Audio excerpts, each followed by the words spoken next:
सोचिए, हजारों साल पहले जब सभ्यता ने अपने पहले कदम रखे थे, जब न बिजली थी, न इंटरनेट और न ही आज के मंदिरों जैसी भव्य इमारतें, फिर भी उस समय एक ऐसी उपासना पद्धति जन्म ले रही थी जिसने आने वाले युगों तक हिंदू धर्म की धड़कन को परिभाषित किया। जी हां, यह कहानी है शैव धर्म की, भगवान शिव की भक्ति की।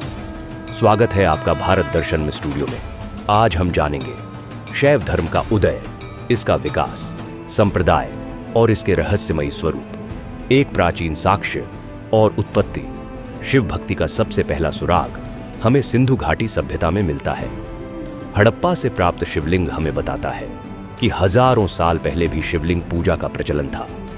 ऋग्वेद में शिव को रुद्र देवता के नाम से संबोधित किया गया है। महाभारत में लिंग पूजा का उल्लेख मिलता है और इस काल में शिव को एक श्रेष्ठ देवता के रूप में स्वीकारा गया। लिंग पूजा का सबसे स्पष्ट वर्णन मत्स्य पुराण में मिलता है। दो शैव धर्म का विकास। सुंग और सातवाहन वंश के समय शैव धर्म का बड़ा विस्तार हुआ। रेणिंगुंटा, मद्रास में गुड़िमल्लम लिंग शिव की प्राचीनतम मूर्ति मानी जाती है।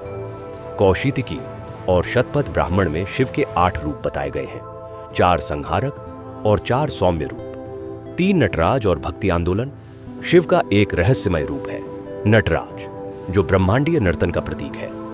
दक्षिण भारत में शिव भक्ति को आगे बढ़ाया नयनार संतों ने। इन्हीं के कारण शैव धर्म को नई गति और ऊर्जा मिली। 4 शैव संप्रदायों का विकास। शैव संप्रदाय का प्रथम उल्लेख पतंजलि के महाभाष्य में शिव भागवत नाम से मिलता है। तैत्तिरीय, आरण्यक में शिव की पत्नी पार्वती का उल्लेख है। वामन पुराण में शैव संप्रदायों की संख्या 4 बताई गई है। 1. पाशुपत संप्रदाय, सबसे प्राचीन संप्रदाय। संस्थापक लकुलिश ग्रंथ, पशुपत सूत्र अनुयायी, पंचार्थिक कहलाए। 2. कापालिक संप्रदाय, भैरव की उपासना करते थे। यह अतिवादी संप्रदाय था। प्रमुख केंद्र श्रीशैल। 3. कालामुख संप्रदाय, शिव पुराण में महाव्रतधर कहा गया। नर कपाल में जल और भोजन करते, चिता की भस्म लगाते।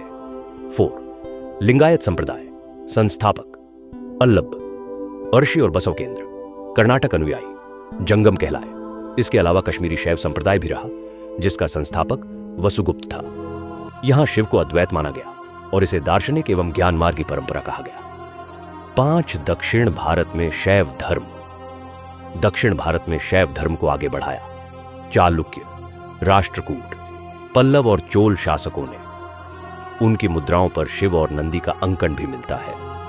नाथ संप्रदाय, 10वीं शताब्दी में मत्स्येंद्रनाथ ने नाथ संप्रदाय की स्थापना की। बाद में गोरखनाथ ने इसे विस्तार दिया। उनके सिद्धांत को तंत्र कहा गया। 7. आजीवक और अन्य संप्रदाय। शैव परंपरा के साथ साथ कुछ अन्य संप्रदाय भी विकसित हुए। आजीवक संप्रदाय, संस्थापक मक्खलीपुत्तगो, अनुयायी, भाग्यवादी मौर्य शासक। बिंदुसार इस संप्रदाय का अनुयायी था। इसी प्रकार विभिन्न दार्शनिक और संदेहवादी परंपराएं भी पनपी।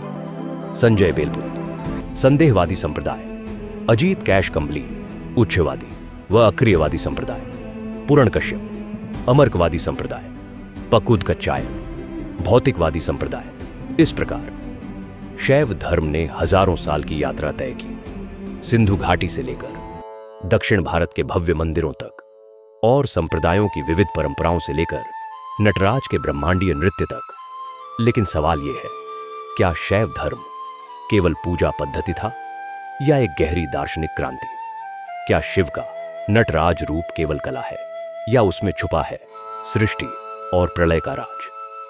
इसका जवाब हम जानेंगे अपनी अगली कड़ी में, जहां हम उतरेंगे और भी गहरे रहस्यों में। तो बने रहिए भारत दर्शन में स्टूडियो के साथ।